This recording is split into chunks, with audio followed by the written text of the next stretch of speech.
ఆ పరమశివుణ్ణి ప్రసన్నం చేసుకోవడానికి ఎటువంటి భజనలు కీర్తనలు అవసరం లేదు.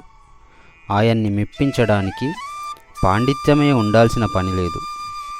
నిరాడంబరుడైన శివుణ్ణి నిజమైన ప్రేమతో కొలిస్తే నిలువునా కరిగి భక్తుల కోరికల్ని తీరుస్తుంటాడు. ఆ బోలాశంకరుడు ఎక్కువగా అటవీ ప్రాంతాల్లో అందమైన ప్రకృతి మధ్య ఆవిర్భవించి పూజలు అందుకుంటూ ఉంటాడు. అటువంటి రమణీయ ప్రాంతమే సిరికొండ శ్రీ లొంక రామలింగేశ్వర స్వామి ఆలయం. నిజామాబాద్ జిల్లా కేంద్రానికి 45 కిలోమీటర్ల దూరంలో గల సిరికొండ మండల కేంద్రం నుండి 7 కిలోమీటర్లు ప్రయాణించి శ్రీ లొంక రామలింగేశ్వర క్షేత్రాన్ని చేరుకోవచ్చు. అటవీ ప్రాంతంలోని లొంక ప్రధాన దేవాలయంలో రామలింగేశ్వరుడు కొలువై ఉండగా సిరికొండ మండల కేంద్రంలో ఉపాలయం ఉంటుంది. ఈ ఉపాలయంలో కూడా నిత్య పూజలు జరుగుతుంటాయి. ఇక్కడ ఏకరాతి శిలతో చేసినటువంటి వినాయకుడి విగ్రహం ప్రధాన ఆకర్షణగా ఉంటుంది. మండల కేంద్రం నుండి ప్రధాన ఆలయానికి చేరుకునే దారి అందమైన ప్రకృతి చుట్టూ కొండల మధ్య సాగుతుంది. రెండు వైపులా కొండలు, మధ్యలో లోయ. ఆ లోయలోనే శ్రీ లొంక రామలింగేశ్వర స్వామి దేవస్థానం ఉంటుంది.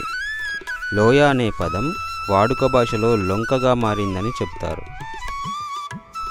దట్టమైన అడవి మధ్య ప్రయాణించి ఆలయాన్ని చేరుకోగానే ముందుగా మనకు బలమైన ఊడలు కలిగిన మర్రి చెట్లు తమ అరుపులు ఆటలతో లెక్కలేనన్ని కోతులు స్వాగతం పలుకుతాయి.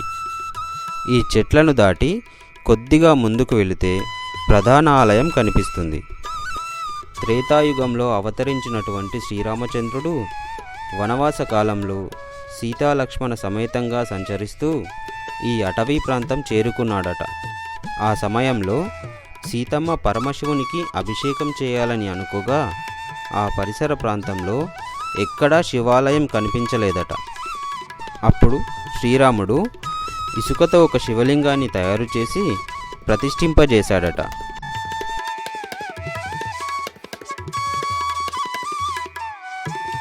ఆ విధంగా ప్రతిష్ఠించినటువంటి లింగానికి లక్ష్మణ సమేత సీతారాములు అభిషేకం చేసి వారం రోజుల పాటు పూజాది కార్యక్రమాలు నిర్వహించారట.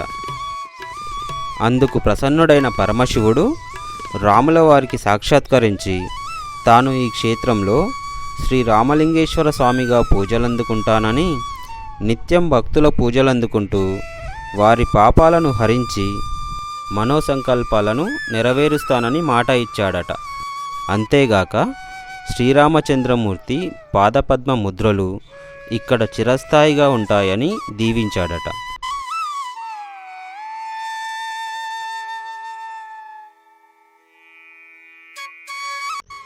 శ్రీరాముడు ఈ ఆలయ సంరక్షణ బాధ్యతను తేనెటీగలకు అప్పగించినట్లుగా చెప్తారు.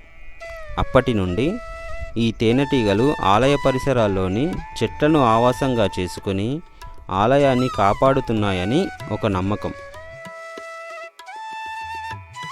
శ్రీరామునిచే ప్రతిష్ఠించబడి రామలింగేశ్వరుడిగా పూజలందుకుంటున్నటువంటి ఈ క్షేత్రంలో క్షేత్రపాలకునిగా దక్షిణాన ఆంజనేయ స్వామి, ఉత్తరాన కాలభైరవ స్వామిలను మనం చూడవచ్చు. కాలభైరవ స్వామి ఆలయ ముందు భాగంలో ఒక అల్లుబండ కనిపిస్తుంది. ఇక్కడికి వచ్చే భక్తులు తమ కోరికలు ఏ మేరకు నెరవేరుతాయో తెలుసుకునేందుకు ఈ అల్లుబండ ఉపయోగపడుతుందని భక్తుల విశ్వాసం. ఇక్కడ స్వామివారికి ప్రతి పౌర్ణమితో పాటు శివరాత్రికి ఘనంగా పూజాది కార్యక్రమాలు నిర్వహిస్తుంటారు.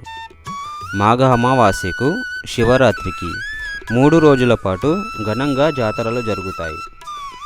వీటిని చూడడానికి ఇతర ప్రాంత ప్రజలు కూడా అధిక సంఖ్యలో తరలివచ్చి తమ మొక్కులు చెల్లించుకుంటారు.